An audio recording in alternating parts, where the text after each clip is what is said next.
আমাদের দেশে পৃথিবীতে বিভিন্ন ধর্মের মানুষ আছে, বিভিন্ন মতের মানুষ আছে। সারা পৃথিবীতে শত শত ধর্ম আছে। এই ধর্মগুলি এক একটা বিশ্বাস নিয়ে পৃথিবীতে টিকে আছে। প্রত্যেক ধর্মের এক একটা বিশ্বাস আছে। সেই ধর্মের ধর্মগুরু আছে, সাধু সন্ন্যাসী আছে। ধরেন আমাদের দেশের যারা সনাতন ধর্মে হিন্দু ধর্মে বিশ্বাসী, তাদের ভিতরে বিভিন্ন ধরনের সাধু আছে, ঠাকুর আছে, ব্রাহ্মণ আছে, পুরোহিত আছে, সন্ন্যাসী আছে, সাধু আছে, তারপরে আরো অনেক বিভিন্ন গ্রুপে গ্রুপে সেকশনে তারা বিভক্ত। যেমন আপনি যদি মহারাষ্ট্রে জিজ্ঞেস করেন হিন্দু তোমার বড় ভগবানকে বা বড় দেবতাকে, তো এক দেবতার নাম বলে। তাহলে বোঝা গেল ওই অঞ্চলের যারা হিন্দু সাধু আছে তারা ওই দেবতার ভক্ত। আচ্ছা, যদি আপনি দিল্লিতে এসে জিজ্ঞেস করেন যে হিন্দু তোমার বড় দেবতাকে, তখন সে আরেক দেবতার নাম বলে। এর অর্থ হচ্ছে ওই অঞ্চলের যত সাধু সন্ন্যাসী আছে, পুরোহিত ব্রাহ্মণ ঠাকুর আছে, তারা ওই দেবতার ভক্ত। এরপরে যদি আপনি এসে গুজরাটে জিজ্ঞেস করেন হিন্দু তোমার বড় দেবতাকে, তো আর একজনের নাম বলে। তার অর্থ হচ্ছে ওই অঞ্চলের যত সাধু সন্ন্যাসী আছে তারা ওই দেবতার ভক্ত। আপনি যদি জিজ্ঞেস করেন কলকাতাতে সে হিন্দু তোমার বড় দেবতাকে, তো দুর্গার নাম বলে। এর অর্থ হচ্ছে এই অঞ্চলে যত সাধু সন্ন্যাসী আছে তারাই দুর্গার ভক্ত।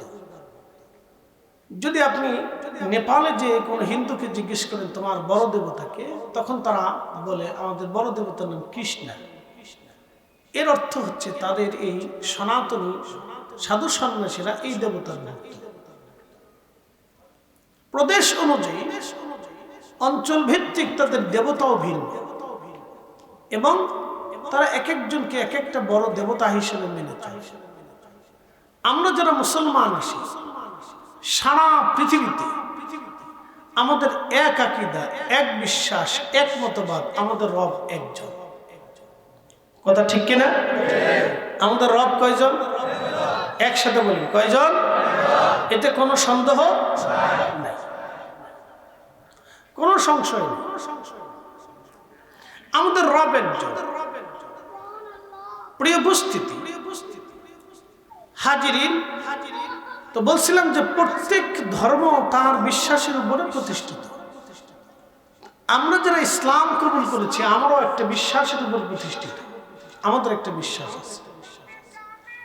এই বিশ্বাসের নাম হচ্ছে, আরবিতে বলে আকীদা। এই আকীদা আমাদের কি কি বিশ্বাস হবে সেটা নিরূপণ করেছেন আল্লাহ এবং তার রাসূল এবং সাহাবায়ে। প্রিয় নবী বলতেন আমার উম্মত ৭৩ দলে বিভক্ত হবে, ইল্লা মিল্লাত ওয়াহিদ, একটা দল শুধু জান্নাতে যাবে, বাদ বাকি সব দল জাহান্নামে চলে যাবে। তো সাহাবায়ে কেরাম জিজ্ঞেস করলেন মান হিয়া ইয়া রাসূলুল্লাহ, নবী গো বেহেশতি দল কারা? তখন সাহাবায়ে আল্লাহ রাসূল বলেন মা আনা আলাইহি ওয়া আসহাবি, আমি এবং আমার সাহাবায়ে কেরাম যেই মতে, যেই পথে, এই মতে, এই পথে যারা থাকবে তারা আল্লাহর জান্নাতি। একসাথে বলে সুবহানাল্লাহ, আরো জোরে বলে। এখন প্রশ্ন, আমাদের দেশে যারা শিয়া, রাফিজি, খারিজি, মুতাজিলা, জবারিয়া, এরপরে আহলে মুজাসসিমা, লামাযহাবি, বাংলাদেশের যত ধরনের এরকম সারা পৃথিবীতে ওয়ার্ল্ডে বিভিন্ন গ্রুপ আছে আমাদের মুসলিমদের ভিতরে, সবাই বলে আমরা আহলে সুন্নাত ওয়াল জামাত, আমরা সঠিক পথে আছি। আসলে মূলত সঠিক পথে কি? আমি হাজার দলিল দেব না, আমি 1 মিনিটে সাবুত্তর দেব। হুজুর গাউসে পাক মহিউদ্দিন আব্দুল কাদের জিলানী, খাজা আমাইনুদ্দিন আজমিরি সেঞ্জুরি চিশতি, হযরত খাজা বাহাউদ্দিন নাশমান বুখারী, হযরত মুজাদ্দিদ আল ফিসানি সিরহিন্দি, শাহজালাল ইয়ামানি মুজাররিদি, এবং হযরত ইমাম আবু হানিফা, ইমাম শাফিঈ, ইমাম হাম্বলি, ইমাম আহমদ, ইমাম মালিক, ইনারা সহ ওনাদের সিলসিলাতে, ওনাদের মতাদর্শে, ওনাদের বিশ্বাসে, ওনাদের পথে যারা আছে তারা আহলে সুন্নাত ওয়াল জামাত। এর বাকি বাহিরে যা আছে সব বেদাত। বলে হুজুর কিভাবে? বলে দিই। যদি ইমাম আজম আবু হানিফা রাহমাতুল্লাহি আলাইহি বেহাক হন, তাহলে তিনি আল্লাহর সাথে 99 বার স্বপ্নে কথা বলতে পারবেন না। যদি ইমাম মালিক বেহাক হন, তাহলে তিনি 100 বার আল্লাহ রাসূলের সাথে স্বপ্নে কথা বলতে পারেন না। যদি ইমাম আহমদ ইবনে হাম্বল বেহাক হন, তাহলে 80 বার আল্লাহ রাসূলের সাথে স্বপ্নে তার দিদার হয় না। ইমাম শাফিঈ যদি বেহাক হন, তো দজলা নদীর উপরে লক্ষ মানুষের সামনে তিনি জায়নামাজ বিছিয়ে নামাজ পড়তে পারতেন না। যদি খাজা হুজুর গাউসে পাক মুহিউদ্দিন আব্দুল কাদের জিলানী বেহাক হয়ে থাকেন, তাহলে পৃথিবীর বড় বড় আইম্মে কিরাম তার জীবনের উপর কিতাব লিখতে পারে না। যদি খাজা মাইনুদ্দিন চিশত আজমেরি সেনজুরি বেদাতি এবং বেহাক হয়ে থাকেন, তাহলে মনে রাখবেন তিনি এক মুষ্টি মাটি আজমির থেকে পানিপথে নিক্ষেপ করতে পারতেন না। যদি হযরত খাজা বহাউদ্দিন নাশবন্দ বুখারী রাহমাতুল্লাহ আলাইহি বেহাক হয়ে থাকতেন, তাহলে তার নকশবন্দি তরিকা আজও পৃথিবীতে থাকে না। যদি হুজুর মুজাদ্দিদ আল ফসানি সরহিন্দি ফারুকি বেহাক হয়ে থাকেন এবং বেদাতি হয়ে থাকেন, তাহলে আজকে তিনি সম্রাট জাহাঙ্গীরের সিংহের খাসার ভিতরে নামাজ পড়তে পারেন না। যদি হুজুর হযরত শাহজালাল ইয়ামানি মুজাদ্দিদি বেদাতি বেহাক হয়ে থাকেন, তাহলে জায়নামাজ বিছায়া সুরমা পার হতে পারতেন না। কথা বলেন ঠিক না বেঠিক? এই আহলে সুন্নাত ওয়াল জামাত। আমি হাজার দলিলের এক কথায় এক বাক্যে বলে দিই, এর অর্থ হচ্ছে আমরা যারা আমরা আকাবির আউলিয়া বুজুর্গ আতকিয়া নুজাবা উলামা ফুদালা যারা ছিলেন, তারা সব আকাইদে আহলে সুন্নাত ওয়াল জামাতের উপর প্রতিষ্ঠিত ছিলেন। কথা বলেন ঠিক না বেঠিক? এই জামাত নাজাতি জামাত, এই জামাতে হকের জামাত। এর বাহিরে যত মতবাদ পৃথিবীতে আসছে সব ভ্রান্ত ভ্রান্ত ভ্রান্ত, ভুল ভুল ভুল মতবাদ, সব ভ্রান্ত ভুল মতবাদ। প্রিয় উপস্থিতি হাজিরিন, খুবই মনোযোগের সাথে কথাগুলি শুনবেন। পৃথিবীতে বহু মতবাদ এসেছে, বহু মতবাদ আছে, বহু মতবাদ থাকবে। আহলে সুন্নাত ওয়াল জামাত টিকে থাকবে। 73টা মতবাদের মধ্যে একটা মতবাদ জান্নাতি, বাদ বাকি 72 মতবাদ জাহান্নামী। এর অর্থ হচ্ছে 72 মতবাদ একটা মতবাদকে ধ্বংস করে দেওয়ার জন্য চেষ্টা করবে। আল্লাহ নবী বললেন কিয়ামত পর্যন্ত এই মতবাদ টিকে থাকবে। কোরআন আল্লাহ বললেন ওয়াল তাকুম মিনকুম উম্মাতুন ইয়াদউনা ইলাল খায়রি ওয়া ইয়া'মুরুনা বিল মা'রুফি ওয়া ইয়ানহাউনা আনিল মুনকার। আমার রব বলতেছেন, হে আমার বান্দারা শোনো, কিয়ামত পর্যন্ত আমার এক জামাত উম্মত হকের উপরে টিকে থাকবে। কিয়ামত পর্যন্ত আমার এক জামাত উম্মত হকের উপরে টিকে থেকে তারা মানুষকে আল্লাহর দিকে ডাকবে। একসাথে বলবো না মারহাবা? কোন পর্যন্ত? কিয়ামত পর্যন্ত এই জামাত হকের উপরে টিকে থাকবে। আচ্ছা, আমরা ওই কষ্ট হলে একটু খালি জায়গাটা পুরা করে বসলে পিছিয়ে পরে যারা আসে যাতে সুবিধা হয়। ইনশাআল্লাহ একটু আগায় বসি। জিকিরে লা ইলাহা লা ইলাহা হক লা ইলাহা হক লা ইলাহা লা ইলাহা حسبي ربي جل الله ما في قلبي نور محمد او نور محمد لا إله إلا الله لا إله لا ইল্লাল্লাহু মুহাম্মাদুর রাসূলুল্লাহ সাল্লাল্লাহু আলাইহি ওয়াসাল্লাম। প্রিয় উপস্থিতি, হাজিরিন খুব মনোযোগ দিবেন। সারা পৃথিবীতে বহু মতবাদ এসেছে, সব মতবাদ থাকবে, হয়তো কোনো মতবাদ ধ্বংস হবে, কিন্তু আমার রাসূলের দেওয়া মতবাদ কিয়ামত পর্যন্ত টিকে থাকবে, কখনো ধ্বংস হবে না। আমার নবীর সাম্রাজ্য কিয়ামত পর্যন্ত চলবে, এই সাম্রাজ্য কখনো ধ্বংস হবে না। আল্লাহ বলেন ওয়াল তাকুম মিনকুম উম্মাতুন ইয়াদউনা ইলাল খায়র, আমার একজন উম্মত কিয়ামত পর্যন্ত মানুষদেরকে আল্লাহর দিকে ডাকবে। আমরাও আল্লাহর দিকে ডাকি, খাজা বাবা আজমিরও আল্লাহর দিকে ডেকেছেন। উনি একা যেইভাবে ডেকেছেন আমরা লক্ষ লক্ষ কোটি কোটি মুসলমান সেইভাবে পারি নাই। উনি একা 90 লক্ষ মানুষকে কালেমার দিশা দিয়েছেন। উনি একা যা করেছেন এই উপমহাদেশের বর্তমানে 75 কোটি মুসলমান আমরা তা পারি নাই। হুজুর শাহজালাল ইয়ামানি মুজাররিদি একা যা করেছিলেন আমরা এই উপমহাদেশে বাংলাদেশ এবং আশেপাশের অঞ্চলে প্রায় 20 কোটি মুসলমান আমরা তা পারি নাই। শাহজালাল ইয়ামানি মুজাররিদি একা যা করেছে, কথা ঠিক কি না? উনি একা যা করেছে আমরা 20 কোটি মুসলমান তা পারি।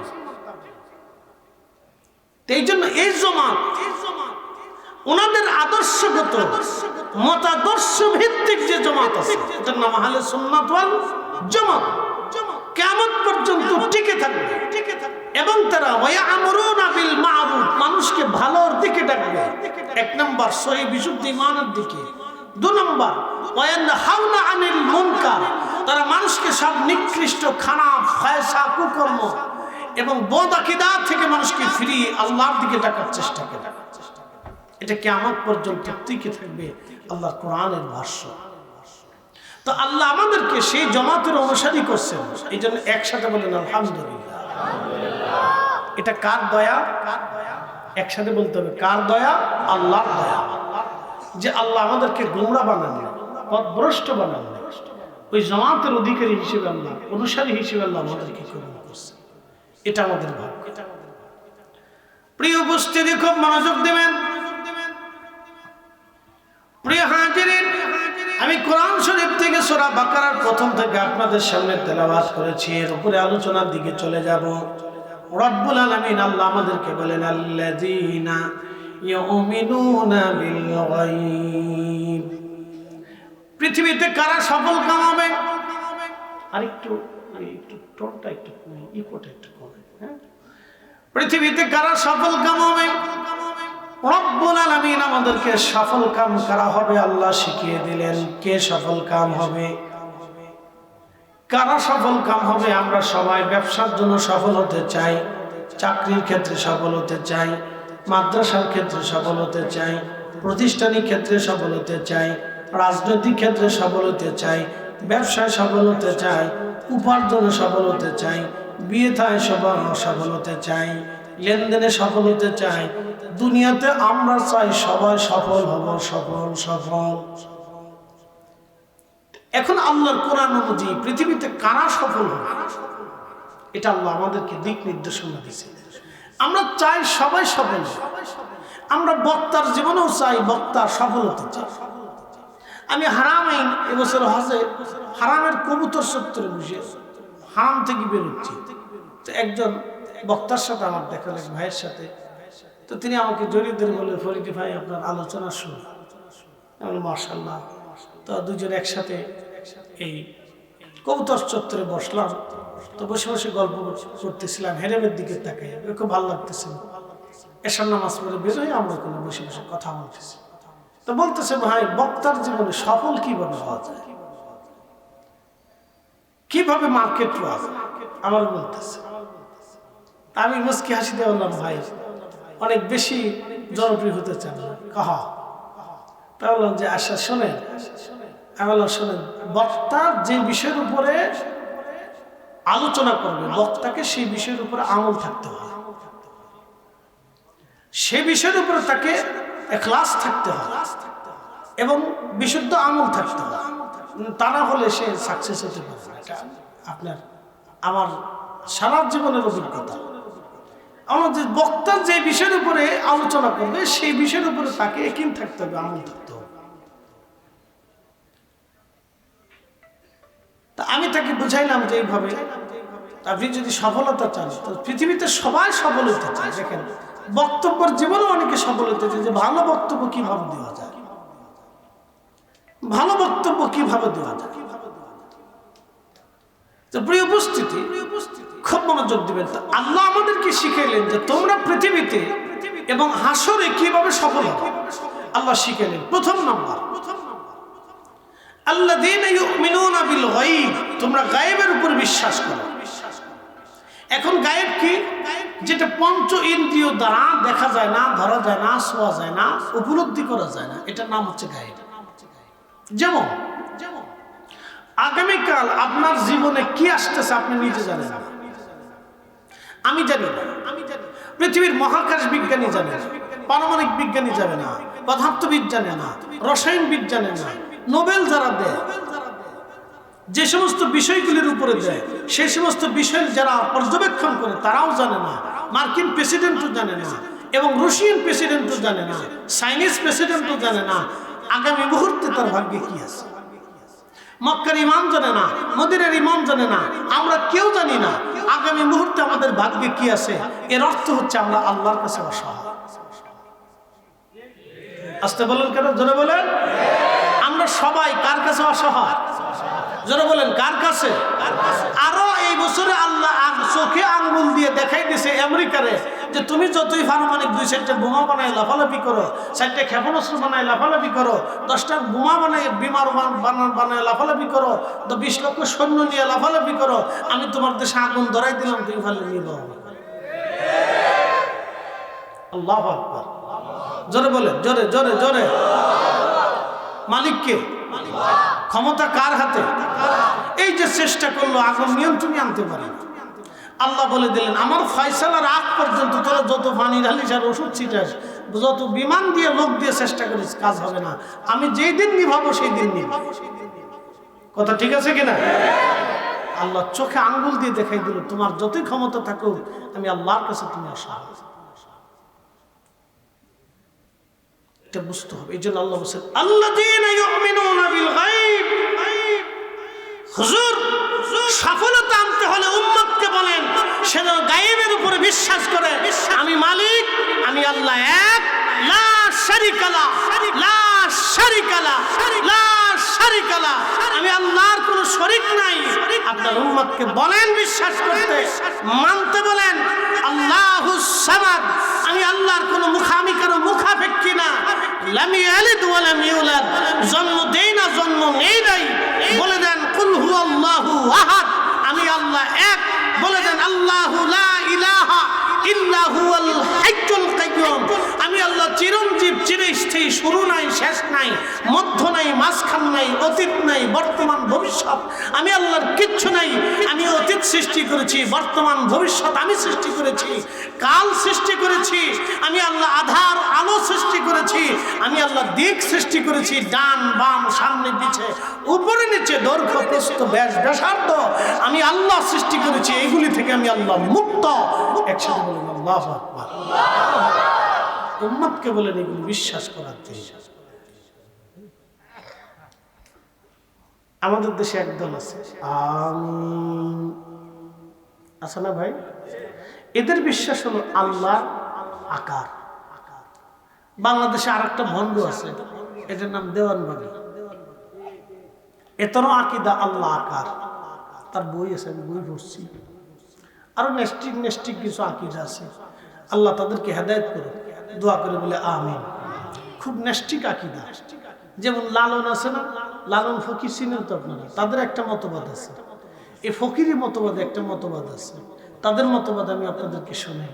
তাদের মতবাদ হল মানব ধর্ম। তারা নামাজ পড়ে না, রোজা রাখে না, জিকির করে না, ফিকির করে না, তারা গান বেড়ায় আর খালি আমরা মানব ধর্ম পালন করি। মানব ধর্ম, মানব ভজন, মানব। এই জন্য তারা গুরুরে সেজদা দেয়, গুরুরে পূজা দেয়, মানে ওই গুরু পূজা আর কি। আমি নাম দিয়েছি গরু পূজা। গুরু পূজা, এটা হচ্ছে গুরু পূজা। তারা ওই গুরুরে সেবা দেয়, গুরুরে ভক্তি দেয়, গুরুরে সেজদা দেয়। এই গুরু যা কয় তাই মানে। গাঁজা মাজা খায়, নামাজ কালাম নাই, নাম মুসলমান কিন্তু কাজে মুসলমানিত্ব নেই। তাদের একটা মারাত্মক মতবাদ হচ্ছে, দেখেন যিনি মুর্শিদ তিনি রসূল তিনি খুদা হয়। আসতে বলেন কেন? আরো জোরে বলেন। সূরা ইখলাসের সাথে একেবারে সাংঘর্ষিক কথা কান না কেন? আল্লাহর কোরআনের সাথে যুদ্ধ। কোরআনে রব বলে দিলেন আল্লাহু লা ইলাহা ইল্লা হুয়াল হাইয়ুল কাইয়্যুম। আমি চিরঞ্জীব চিরস্থায়ী, কুল হুয়াল্লাহু আহাদ, আমি আল্লাহ এক। আর সে মুর্শিদদের রসুলদের খোদার এক জায়গায় কইয়া এই তারা তাদের গুরুরে মনে করে এটাই রসুল, এটাই খোদা, এটাই মুর্শিদ। লা হাওলা ওয়ালা কুওয়াতা ইল্লা বিল্লাহ। আস্তাগফিরুল্লাহ।